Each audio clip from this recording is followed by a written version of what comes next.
On the way out, kakaalis lang namin.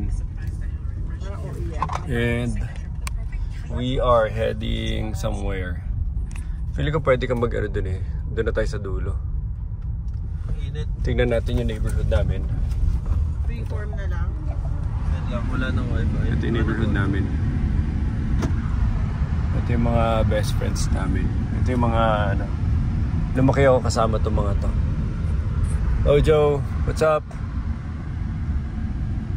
And magbe-best friend kami ng mga yan. And sige, stay landscape. Neighborhood. Ito Nicolo, yung ano, yung puro gravel lang. Yun yung mga ano natin. Landscaping design.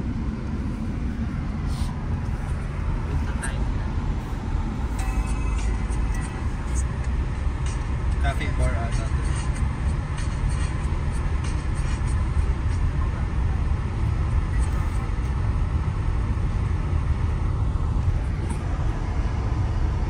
Okay. Naghanap lang kami ng cafe coffee.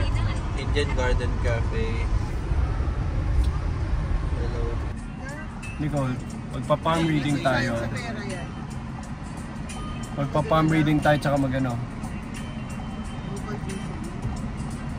Palm reading tsaka spiritual healing tsaka lahat ng healing. Hindi, ibabasa nila dito. American version. Grabe oh, pag silip mo kagad oh, yun ang kagad mo makikita mo. Para mga castles. Wait sa tumingin oh, parang ano, parang rock castles yung makikita mo.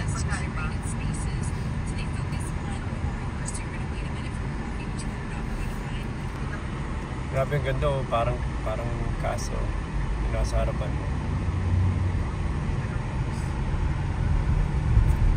Talagang mamay-mesmerize kayo everyday na dumadaan kayo.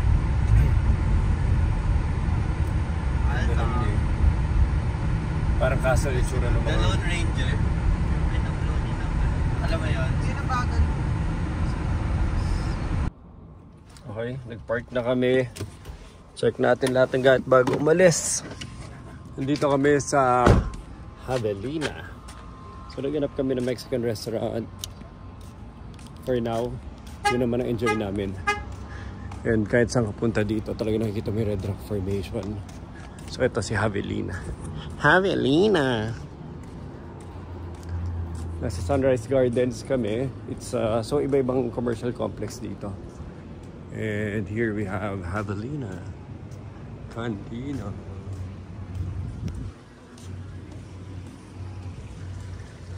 Entrance.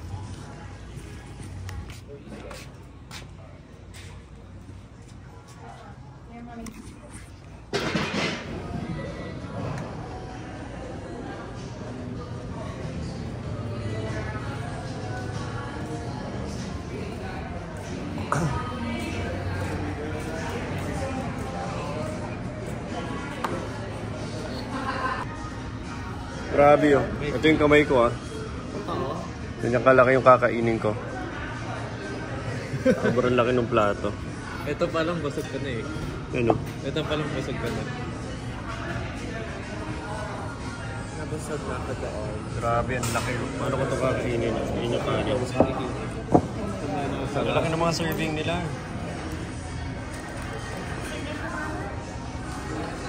Careful, pa na ka. Cool guys, can I get you anything else? Can we have like extra plates to share it? Of course, yeah. Thank you. But I did it. This is too much. There you go. Thank you, lady. Grabe.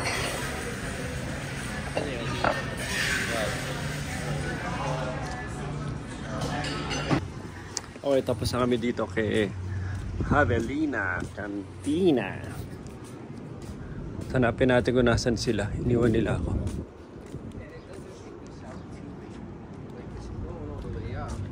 It's just too big.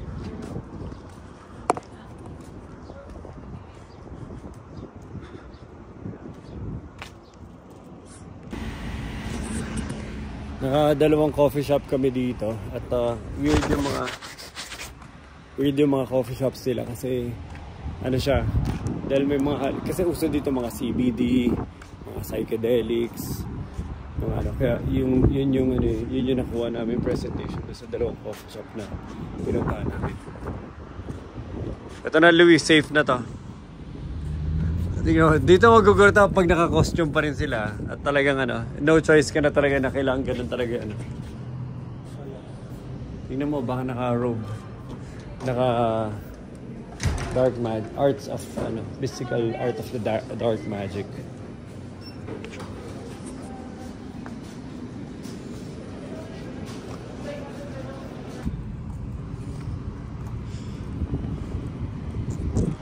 Wala no, Starbucks na yung choice mo dito kasi mga coffee shop nila dito na iba, mga para masyadong weird para sa amin. Masyadong pang ano ba, hippie. Tsaka pang ano. Anyway, ito na lang muna.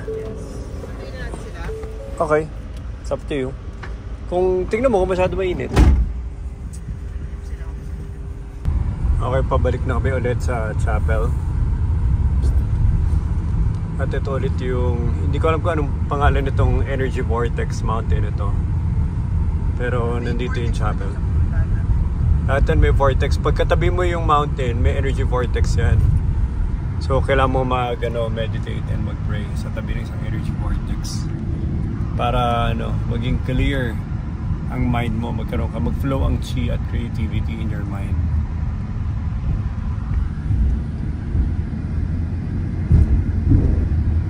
Grabe, imagine nyo, nagdadrive ka lang paikot dito kahit saan ka magpunta. Palagi may ganito ka magnificent na mga views. Malalaki nila eh. Talagang malalaking rock formations, mountain rock formations. Ito rin pupunta namin yung simbahan. Ano pangalan ng chapel, Nicole? Holy Cross. Holy Cross. Yan na. So, punta kami dyan. Hopefully may mass na rin. We'll try to feel all the energy.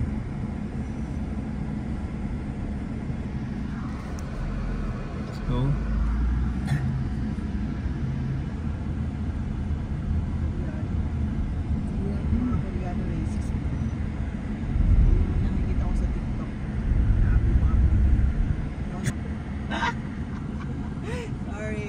Ito na, may park ko na dito, tingin mo? Ha? O dun pa? Or How do we get up? Or ipilit ko pa makalapit pa tayo? Hanggang dito lang yung parking. Tignan mo kaya. Iyan pa kayo shoot na tao dito. Check mo ako paano.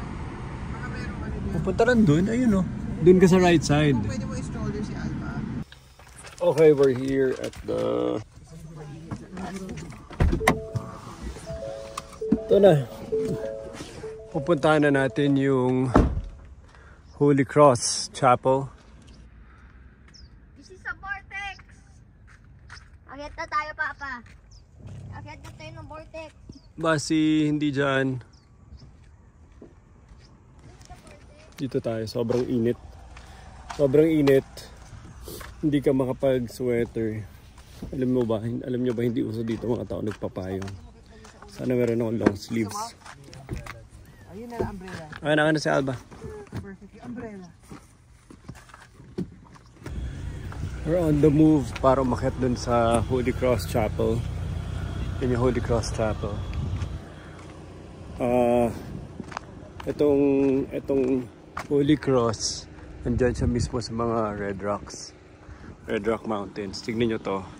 The entire place sa papaligiran ng mga Red Rock formations. Nandiyan na yan for millions of years. Or maybe hundreds of millions of years. Grabe ang evolution din ng geology ng Earth, no? If you give it millions and millions of years, civilization natin in existence maybe 5,000, 10,000 recorded history. Tapos sa mga formations na to, millions. So kung paano man nagbago yan through different changes in the geology of the Earth, that's beyond me. Kailangan mo pa talaga pag-aralan. Pero nakaka-amaze lang.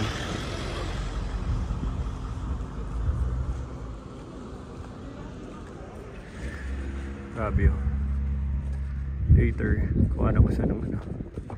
Mas close up pa.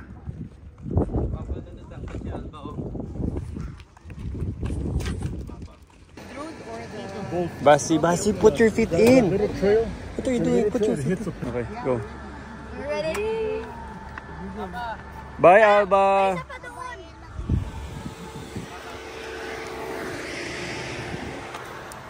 Tara pala. Okay.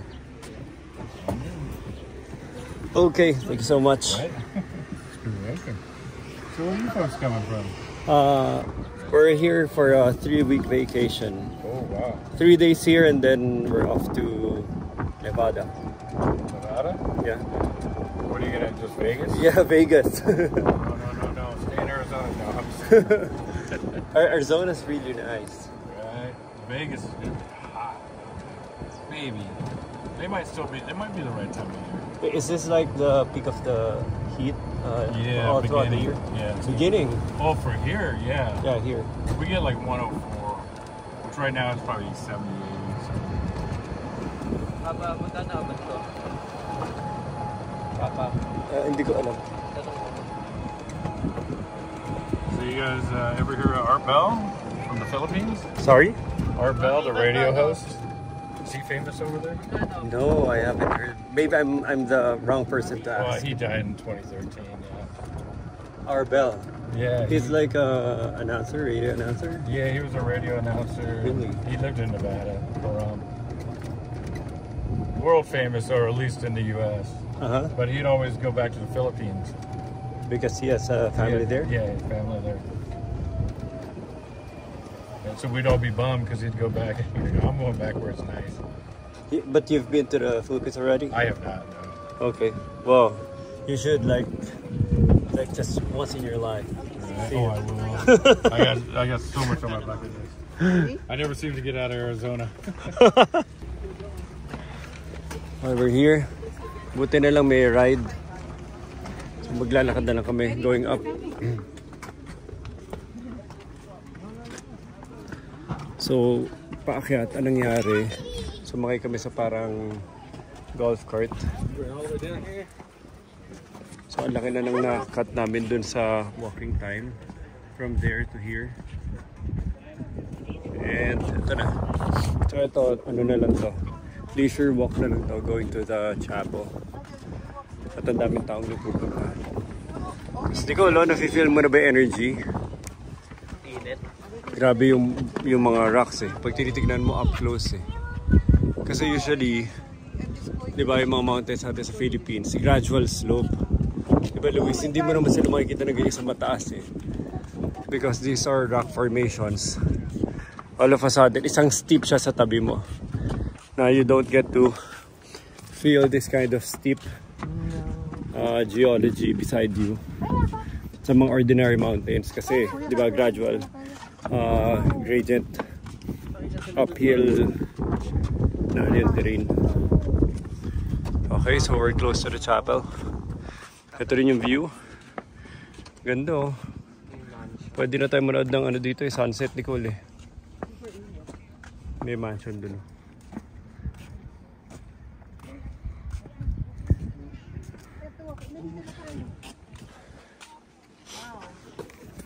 Ganda.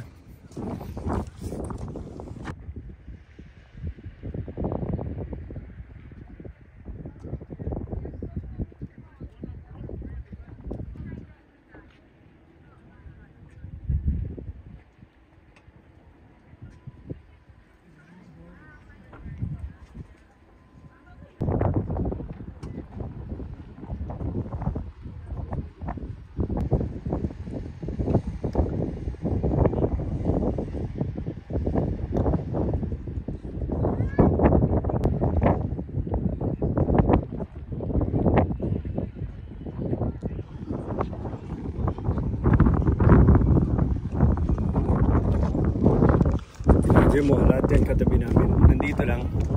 Well, So mag-visit tayo sa chapel. Tapos lahat ng Red Rock Formation nasa likod lang natin. Papa, Yes. dito lang ako sa labas, Pindo. Makahinga daw sa mga kandila.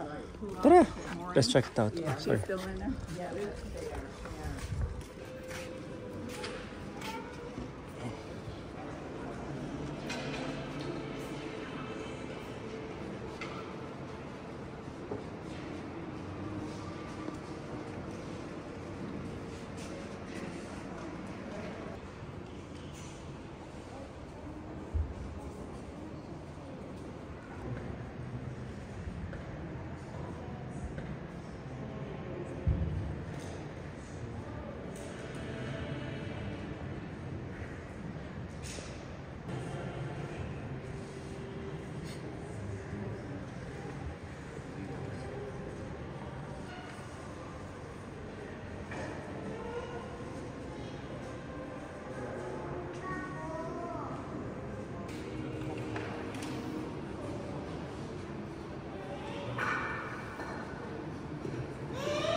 So may footprints dyan. So ang idea ata, magbe-barefoot ka. Tapos nakatingin sa'yo si Jesus Christ. So nandun ka mismo sa footprint na yun.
So may footprints dyan.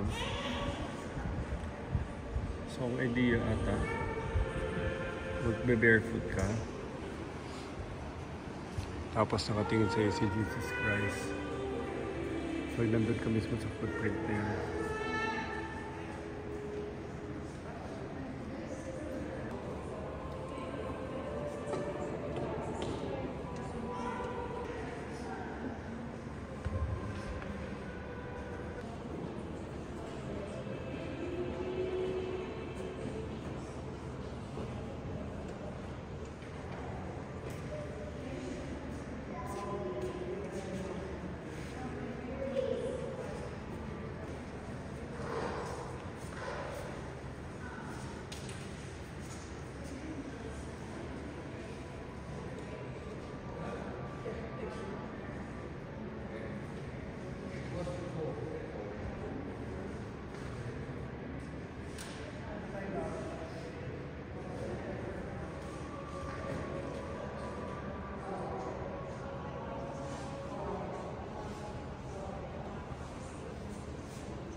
Tapos ako may dito sa Holy Cross Chapel.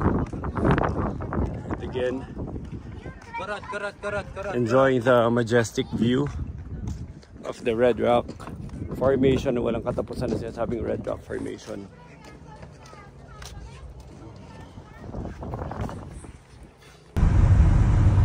ganyan, awayin mo sila. Bakit ka flat? Landscape. I-video mo. Documentate. Video mo muna. That's weird. Video mo muna. Ano ka na nangyari dyan? May giant na umubo, tapos na-flat niya yun. Grabe oh, parang tinabas lang yung top. Wala man lang ano eh, differences in height eh. Parang isang flat na ano lang. Flat mountain top. Ayun po, tingnan mo sa dulo. Grabe ngayon lang ako nakita na flat mountain top. But yan, geology. Ang natural design. Tingnan nyo, yan oh. Flat mountain top. Saan ka nakita ng ganyan? Flat lang siya. Diba usually naka ano yan, cone type formation. Tapos flat. Siguro may alien na dumaan tapos ginupit. Tinamaan ng ano nila. Ano nangyari? Si Goku nagkamehameha, tapos kinarve niya yung tops ng mountain. Paano ba nangyari yung mga red rocks? May super... Linaser yun ng alien. Nag-super saiyan si Goku. Goku Diablo Resort. Ba't hindi tayo nag-Diablo Resort, Nicole? May swimming pool pa si Basti.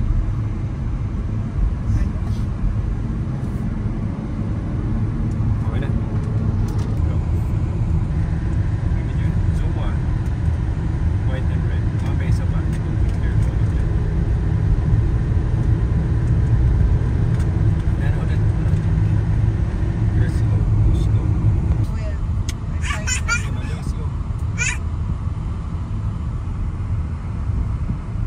Ipang-usado. Kanina ganda ang linis eh.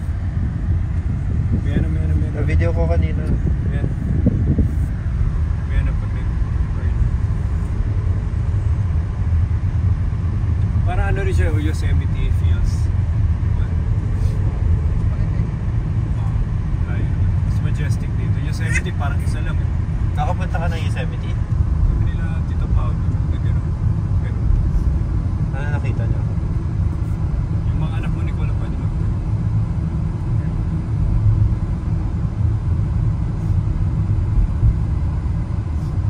wala ka na makuha. Pwede, tingnan. Tignan nyo to, parang iba-iba meanings. Mga visual illusions, movement illusions.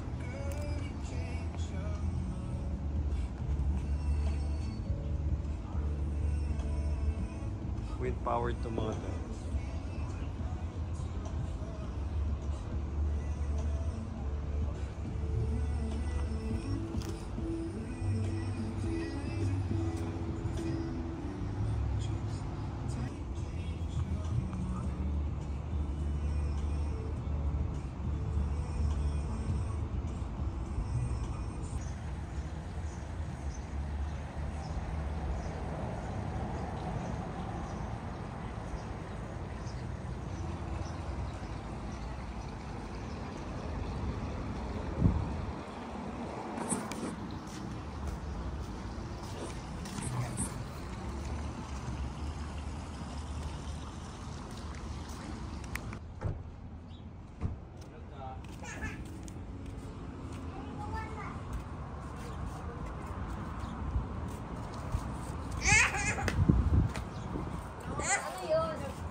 Trinay.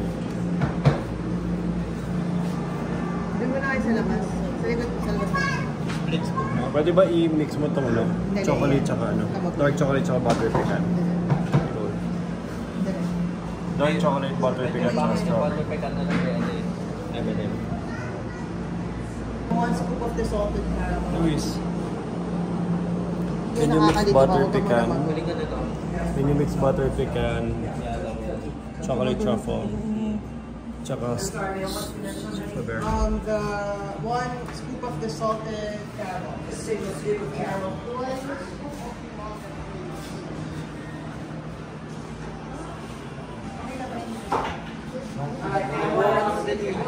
Iba yung sa akin. Ano? Caramel.